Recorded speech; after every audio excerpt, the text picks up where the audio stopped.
Look back, I'm just a right. On my way, class feel too late. Lose my faith, I lose my life. I've been lost and feeling lonely. Tell them they can't hold me. Looking in the mirror like, when you fight for me. You fight for me. When I don't know what I believe. Why does everybody leave? Show me what it's like to dream. Hey, go, you the best.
Conduct here at Lee. And I'm Dr. Bill Cam, work in the education department. mentorship is really all about a relationship. I think probably the word I would use would be organic. I'll strike up a conversation with a young man. I'll say, how about if we go get a cup of coffee and talk? My name is Mason Brown, and I really do believe in the power of mentorship. That is why we over the Student Engagement Office have created an opportunity for males on campus to be mentored. We've entitled it The Forge. And if you want more information about it, go to our social media pages, or you can email us at studentengagement@leeuniversity.edu. Good morning, Lee University. I'm Shelby Bean. And I'm Jada Camille, and this is Lee Update.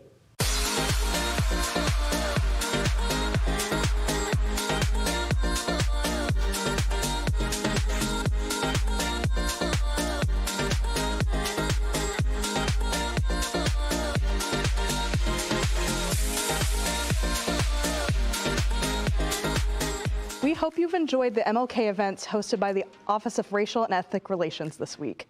To end the week, they're hosting One Body, a worship service for all students. It will be held in the Conn Center at 7:30 p.m., and you don't even have to sign up. Just bring a friend and enjoy the service with your community. See you there. Chess lovers, chess newbies, or anyone interested in joining a fun club on campus, listen up. The Lee University Chess Club will be meeting every week from 4 p.m. to 5 p.m. on Mondays in the Humanities Building, room 207. Students with any experience level are welcome, both boys and girls. See you there. If you see a lot of coordinated outfits marching around campus tonight, don't worry, it's Top Night. Greek organizations all around campus are preparing to welcome new members into their clubs before gathering in the caf to celebrate. Greek life has been an impactful influence on thousands of students since 1962, and we're excited that the biannual Tap Night festivities are back tonight. Here's an early congrats to all the new pledges. Don't love your spring schedule? Good news, you can still add or drop classes, but Tuesday, January 25th is the last day for all students to add or drop classes. If you have any questions about class replacements, meet with your advisor before heading to the records office found in the administration building. Thanks for watching. Once again, I'm Shelby Bean. And I'm Jada Camille, and you've just been updated.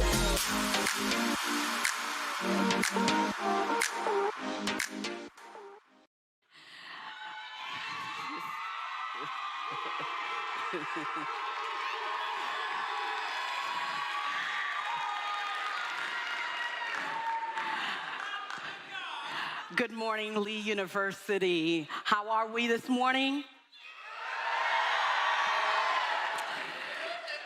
Beautiful. My name is Gloria Scott-Richmond, and I'm the director of the Office of Racial and Ethnic Relations, and I'm so glad that you're here this morning. This is the table of brotherhood, and I'm so glad that I get to set the table with a beautiful group of people today. When I was a child, one of my chores was to set the table, and trust me, it was not like this. We didn't have microphones or any fancy things like this, but it was my job to set the table. So let's set the table together, and let's sit down at the table of brotherhood. Let me put my plate. And let me introduce you to a wonderful, wonderful group of people. First of all, ladies and gentlemen, joining me at this table is Ezra Almendarez. Ezra is from Cleveland, Tennessee, and he's a theater major. Give it up for Ezra.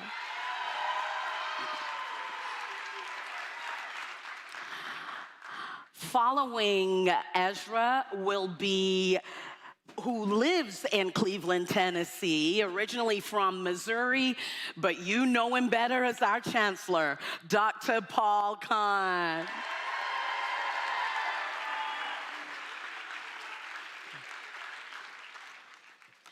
And then would you join me in welcoming all the way from Ohio, a lecturer in theology, Casey Cole.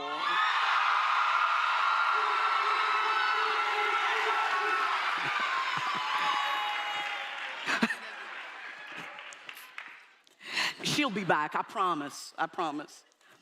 And then all the way from Nassau, the Bahamas, we have a worker in the Office of Student Success.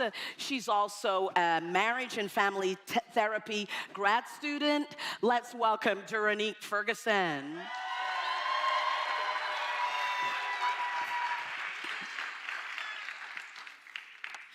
Please join me in welcoming to our table today from Nairobi, Kenya, Tahila Jachuro.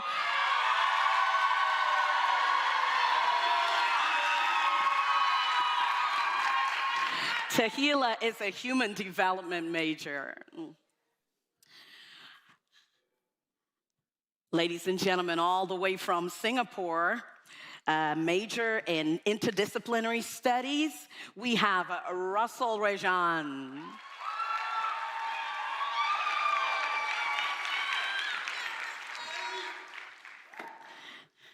Ladies and gentlemen, I told you that Casey will be coming, she will be returning to the table of brotherhood, and she has a young lady that she's bringing with us. We are so honored this morning, all the way from Honduras, a marketing major, Gabriela Ubena Orellana.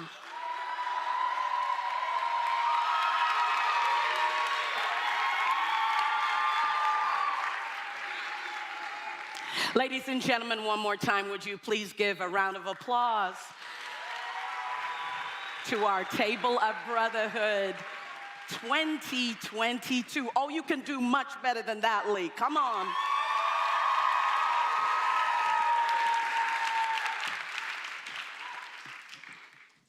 I'm going to start with Ezra.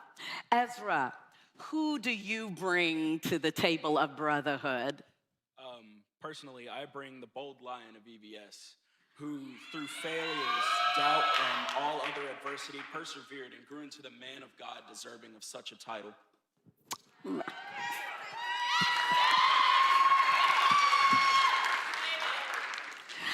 Dr. Kahn, as an institution, do you see the Table of Brotherhood spread throughout Lee University? If so, how? If not, how can we as an institution set the table of brotherhood?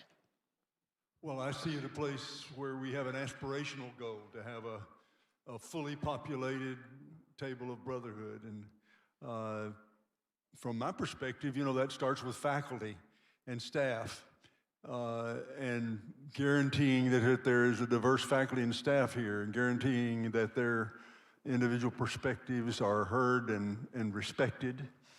And, I'm sure we'll talk later as we go along about how far we've come and how far we still have to go, because that's the tension that we're in at Lee. It's the tension of real life. So many things undone, so many goals still to reach. But still at the same time, we need to celebrate our progress and not forget how far we've come. And if I may say, the fact that you're such a leader on our administrative team right now personally is a big part of that. A step forward, an overdue step, but not a small step in institutionalizing an office of racial and ethnic relations. And so I bring our faculty, our staff, our employees, the custodian who keeps your dorm clean or my office building clean, all the way through the physical plant, the people who are employees of Sodexo, you might just ignore or not notice because they play such a supportive role. Then all of our staff who are running offices, and then our faculty. We have such a beautiful, diverse tapestry of real people doing these jobs, all to serve students. And if I were going to bring to the table someone's interest and lift them up, that's who it would be today. Thank you, Dr. Khan. Dr. Khan. I tell you what, every time I go into Dr. Khan's office, it's a spiritual experience. My meetings with him changed my life. And he did not pay me to say this, and he did not ask me to say this. But all of us, ladies and gentlemen, need an ally at the table of brotherhood. And I can truly say, without a shadow of doubt, without any reservation, that this young man, Dr. Charles Paul Khan, has been an ally personally and professionally to me over all the years. We stand on the shoulders of others, and I'm maybe on a stepladder, Dr. Khan, but I'm so grateful for all the meetings that we've ever had, and I'm so grateful to be at this table, and you are a huge part of that. Ladies and gentlemen, one more time, give it up. Thank you so much, Gloria. Thank you. To Dr. Khan.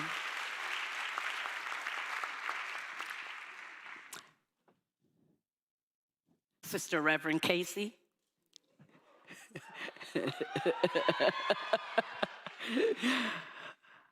I want us to think about Martin Luther King Jr.'s speech, I Have a Dream, because this is the reference for this table of brotherhood. But I want us to look specifically at the portion where he said, I have a dream that my 4 little children will one day live in a nation where they will not be judged by the color of their skin, but by the content of their character.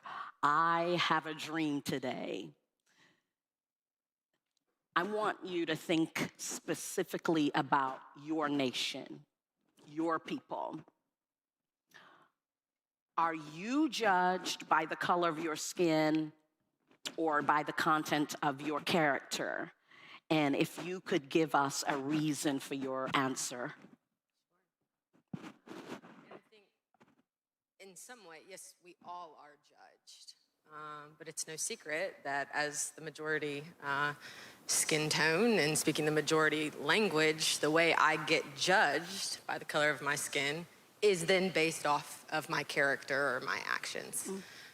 So I know that. I knew that growing up.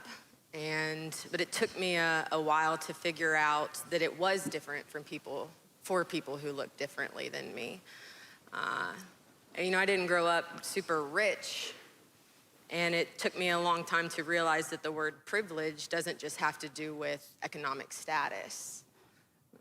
And so I know that I'm last usually to be judged by the color of my skin.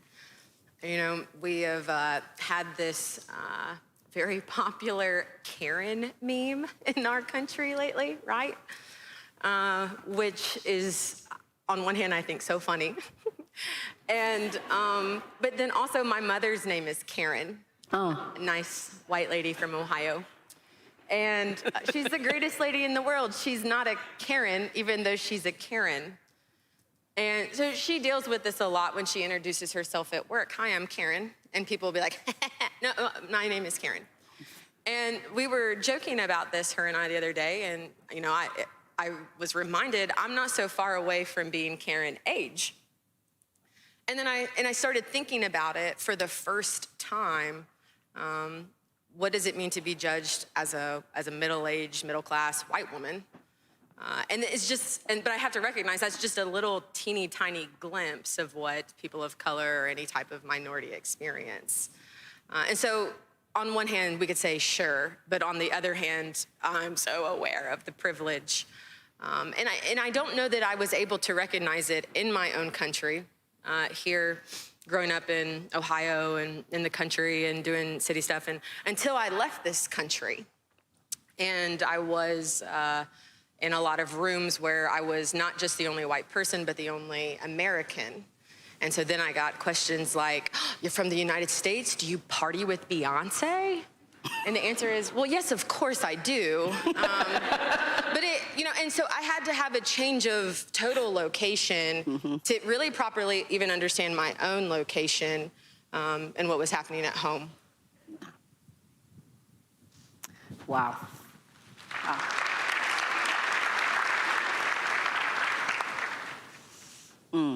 We bring a lot, all of us in this room. You might not be sitting at this table, but this Con-Center, we're making it a table of brotherhood, and we each have a perspective that needs to be respected. Some of you were clapping, but all of you could clap for that.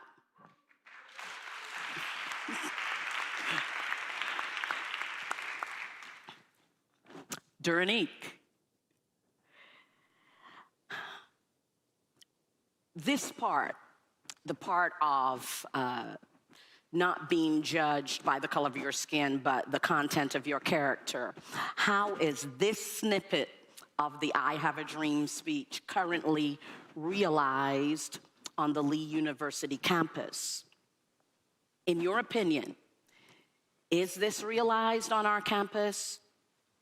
Or is it a part of the dream that's deferred? Or is it a dream that this will never happen? Is it a dream denied? Loaded question. Okay. I do believe that we are at a point where there's hope for the dream to be realized, but I don't believe it's fully realized until we take the dream from being a conversation starter on our campus to the culture of our campus. However, this will not be the culture of our campus until we fully represent the mosaic across the campus. Every culture, every nation, every language spoken, that will be when we are able to fully realize this dream.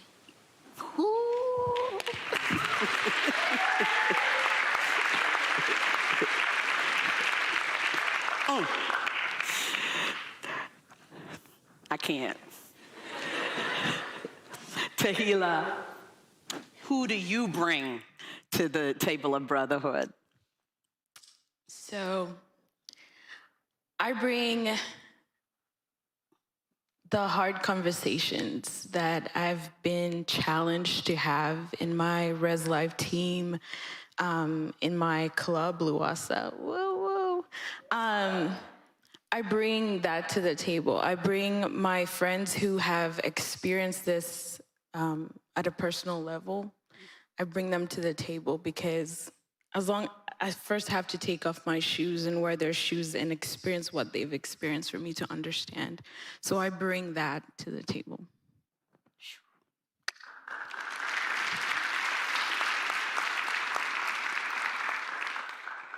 We are our brothers and sisters' keeper.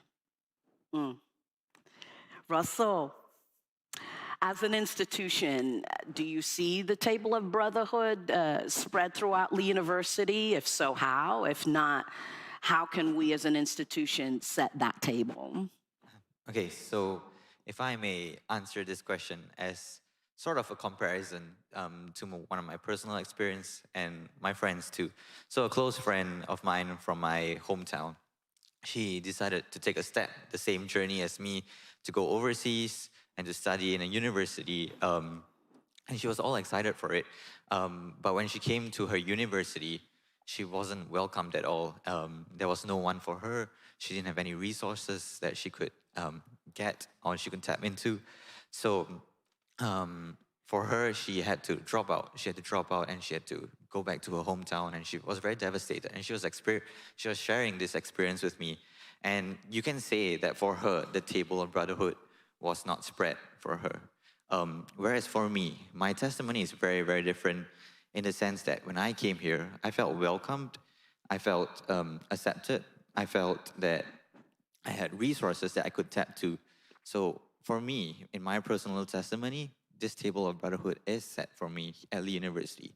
But however, I don't think we can stop there, because even though my testimony might be like this, it might not be the same for one of us who's seated in chapel or for one of us here. As much as it might seem like this table is spread, there might be cracks on this table. People might want to come and eat at this table, but probably there's no food for them, or they might not even be able to reach this table. So, however, what we can do is we have to continue to set this table of brotherhood by continuing to reach out. If someone can't get to this table, we do our best to bring this table to them. And we do that through our love and building our relationship with each other.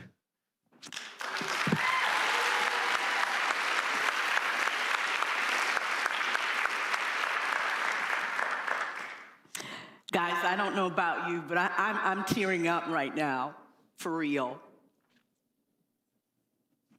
So many places say, we want change, we want transformation. But there is a tension, and it takes courage to set a table like this, because ignorance can lead to hate. When you don't understand, it's easy to prejudge, have a prejudice. But I'm glad that we're talking today. And my prayer is that we don't just talk and don't just listen to the conversation, but we will do as Jesus did. Love without expecting anything in return, seeking to understand. Awesome, Russell. Awesome. Gabby, think about your nation. With that perspective, are you judged by the color of your skin or by the content of your character? And if you would, give a reason for your answer. Born in Honduras, I was put into a stereotype of not being capable of independency. I was not given the chance to outgrow my disability. However, God's plan in my life has a turning point when I was given the opportunity to attend school. Here in the States, where there's more accessibility, being here has allowed me to experience more independence. And Marthin's dream inspires me to rise above all the stereotypes of my disability to empower others' journey. Awesome. Awesome. Your character, the core of who God has made you to be. Ladies and gentlemen, Gabby.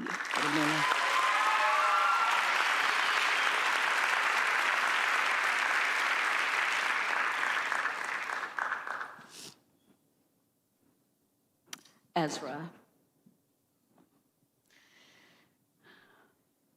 as far as Martin Luther King's dream, this specific part about the content of our character rather than being judged by the color of our skin,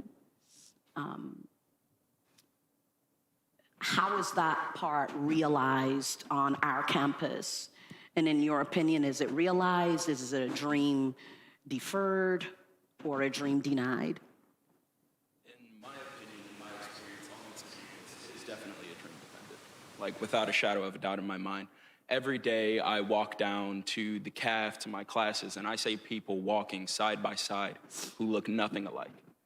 I see friends talking and laughing and having a good time and just loving each other. I have not seen anybody treated any different just because of the color of their skin. Especially in EVS, we have shown pride in being loving. And on this campus, I definitely see people loving each other like God and Martin Luther King Jr. both wanted. So in your opinion, this is a dream that is realized. Just as another little question on here, Ezra, if in your opinion this is a dream realized, how do we continue that? Because that's the direction that we want to keep in, right? Okay, good. But how do we continue that? To continue it, as Chancellor Khan was saying, all we need to do is keep heading in the direction we're going, keep adding more diversity, and keep the mosaic growing on this campus as it has been. And I see that happening a lot this year, especially.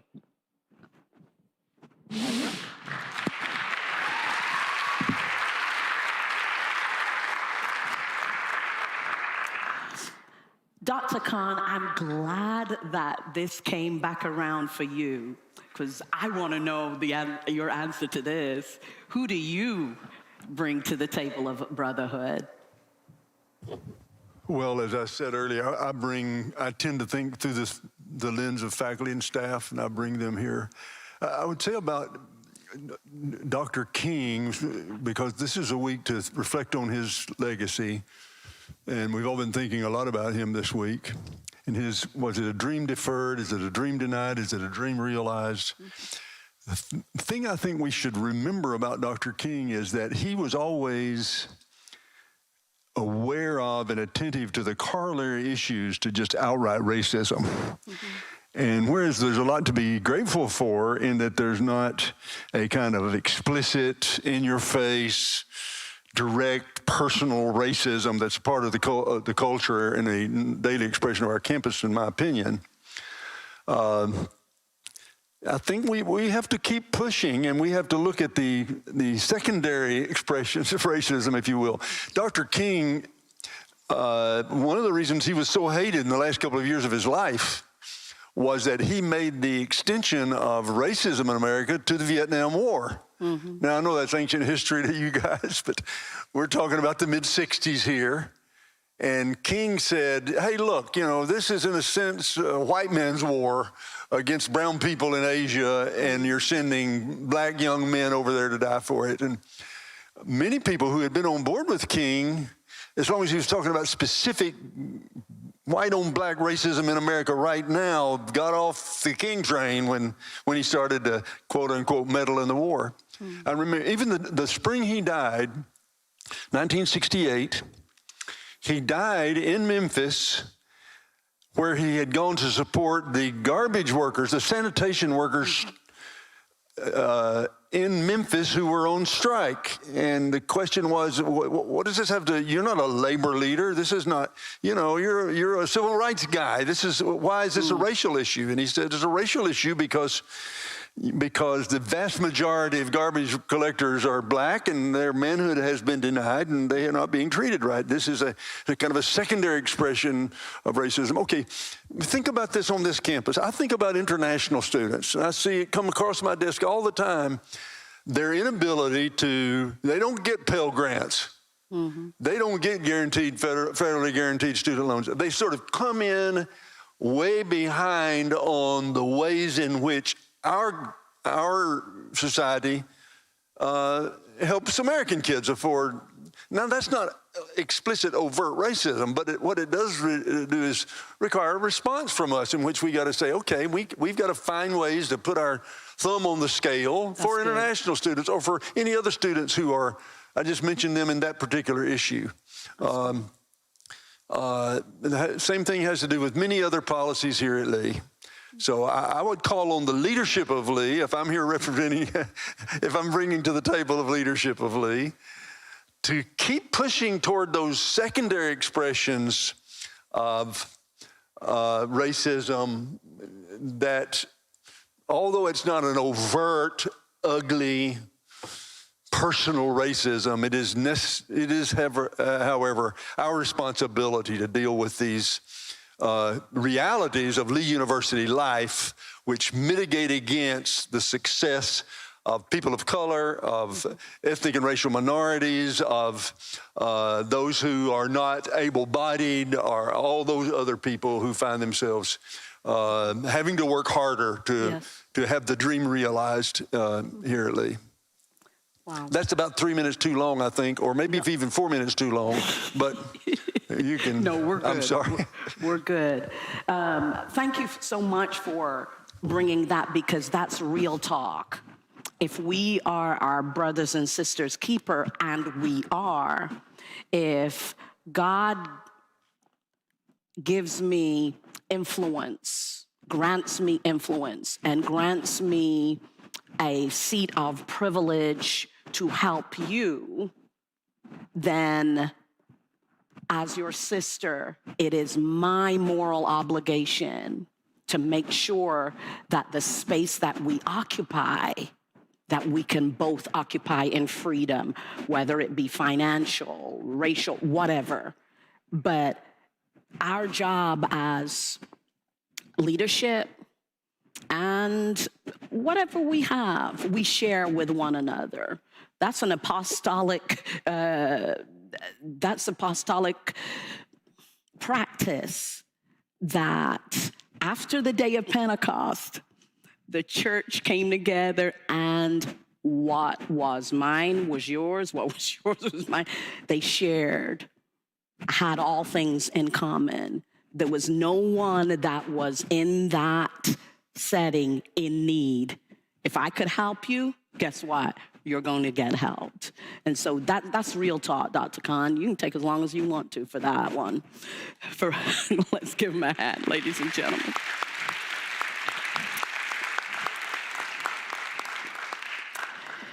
Reverend Casey, we're about winding down. Don't breathe yet. Don't smile too hard, because I may come again. But Reverend Casey, any closing thoughts from your notes for our school and for those that are watching online? You know, I appreciate when Chancellor Khan talks about the faculty, and maybe you're thinking, why isn't this about the students? And I think Dr. Khan is keenly aware of what I have been aware of over the last 7 years. You leave us. You're here for 4 years or 6 years, and then you're gone. And so, you know, how many of you are freshmen? Okay, and so, you know, we get a whole batch of almost 1,000 new people on this campus every single year. And so colleges are kind of unlike other institutions in that the people that make them up are rapidly, majorly changing.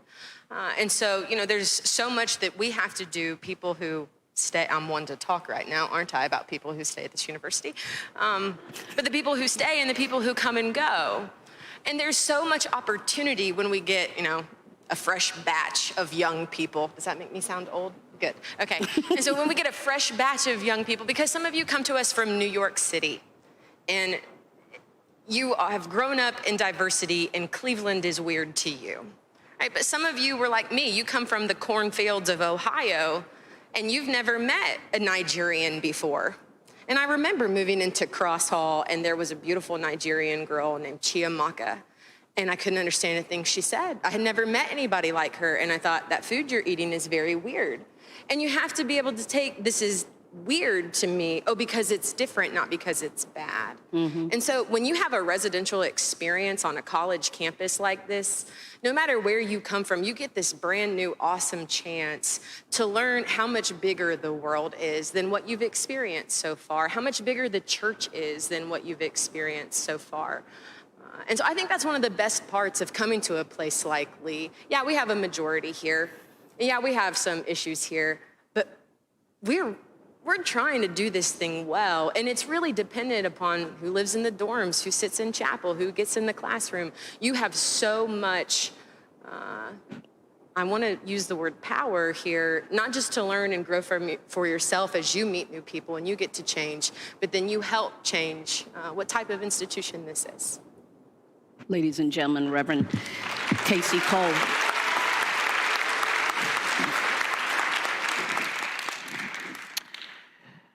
Ladies and gentlemen, you brought us a lot of wisdom this morning. You've brought to us a lot to think about, but not only to think, but responsibly act and to follow the ways of our Lord Jesus Christ.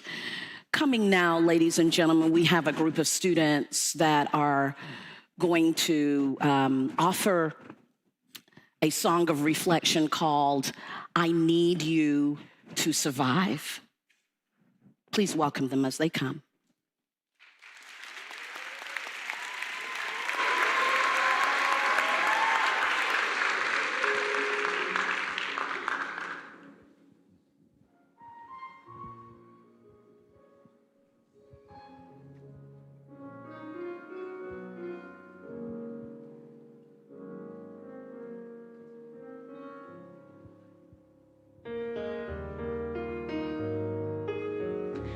I need you, you need me. We're all a part of God's body. Stand with me, agree with me. We're all a part of God's body. It is His will that every need be supplied. You are important to me. I need you to survive. You are important to me. I need you to survive.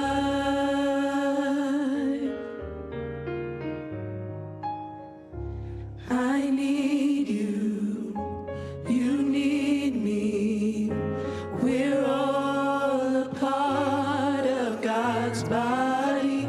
Stand with me, agree with me. We're all a part of God's body. It is His will that every need be supplied. You are important to me. I need you to survive. You are important to me. I need you to survive.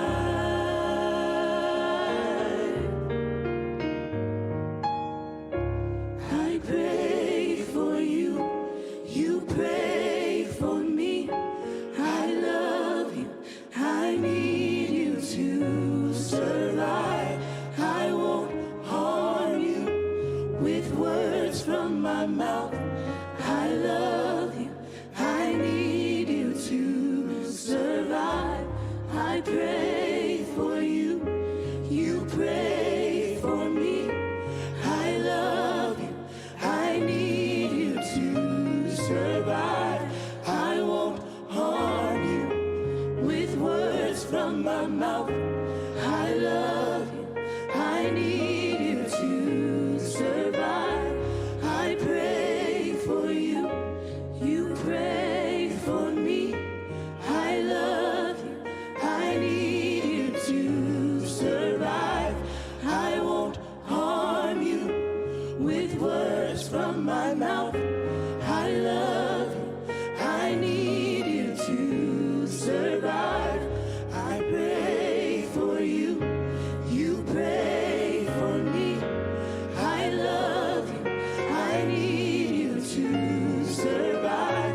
I won't harm you with words from my mouth. I love you. I need you to survive. I pray for you. You pray for me. I love you. I need you to survive. I won't harm you with words from my mouth. I love you. I need you to survive. I pray for you. You pray for me. I love you. I need you to survive. I won't harm you with words from my mouth. I love you. I need you to survive. It is His will that every need be supplied. You are important to me. I need you to survive. You are important to me. I need you to survive.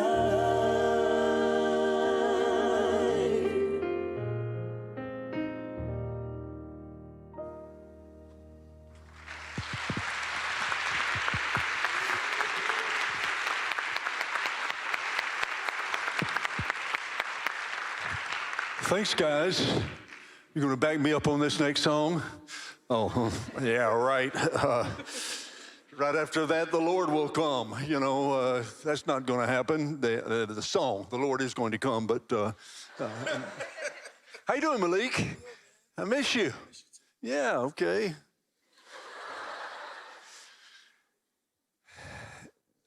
Gloria Scott-Richmond has asked me to wrap this thing up with a couple of words and lead you in the benediction. So thank you, Gloria, for asking me to do this. And let me say more broadly, thank you, Gloria, for being the facilitator, the leader of this very important conversation.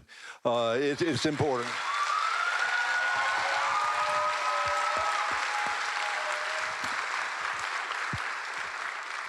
And there's somebody else here that, if he doesn't mind, I'd like to say, you know, the conversations about race, pluralism, diversity, the universal human brotherhood, as it's been called here, it's a hard conversation to have. None of us are quite sure of our ground sometimes, and it's a hard conversation to have. 4 years ago, our commencement speaker is a friend of mine from Harvard who is an African-American woman. She's a psychologist. Her name is Nancy Hill, and I invited her to come do the big May commencement speech, and she did. I have no idea what a commencement speaker was going to say. She got up to the speaker stand in this big crowd, which from the stage looked like a mostly white crowd, mostly white middle-class crowd. And the first thing she said was, I want to talk to you about privilege, about your privilege, about how you got it and what you're going to do about it. And you could just feel that crowd tighten up. And I could hear the message in the head. This black lady from Harvard's going to come down here and give us a whooping about white privilege. And she acknowledged later that's exactly the reaction she wanted. Then she said, I'm not talking about racial privilege or ethnic privilege or socioeconomic privilege. I'm talking about the privilege that all of us share by just being here on this day, graduating from this university. And then she went on to talk about, to whom much is given, much is required. That's true whatever our skin color or whatever our socioeconomic background. But, I sensed there that day, this is so hard. If we think she's going to talk about race, we're uptight already. So it's a hard conversation to have. Thank you, Gloria. And the other person who's really, really pushed this conversation front and center at Lee over many years is Dr. Mike Hayes. And I just want to say to you, Mike, because you're not going to be around for me to say this to for always, but hey, Mike believes so strongly that we are a better university when we have all kinds of experiences represented, where the table of brotherhood is an everyday thing. Mike, it's taken a lot of courage sometimes. It's taken a lot of persistence sometimes.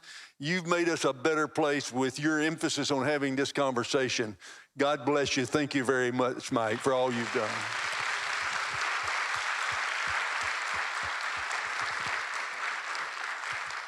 A couple of things about Martin Luther King Jr. He was a preacher. He wasn't just a civil rights leader. He wasn't just a philosopher or a theologian. He was an old-fashioned gospel Baptist preacher. And he never let the issues of race get totally separated and divorced from the morality of the Gospels and the New Testament. And that's what we've got to do here at Lee. The whole idea of the table of brotherhood, it's not a political question. It's not an ideological question. It's not a social question. It's a moral question. It comes straight from the heart of God, and the pages of the New Testament are filled with it. So as we become and continue to be the family of God on this campus, what a wonderful thing that our minds are focused on the beautiful tapestry that God offers to us from His Word. Would you stand, please, for the college benediction? Thanks, guys. I enjoyed hearing from all of you. Thanks for the music. It was pretty good. Sounded kind of like, halfway between Voices of Lee and Take 6.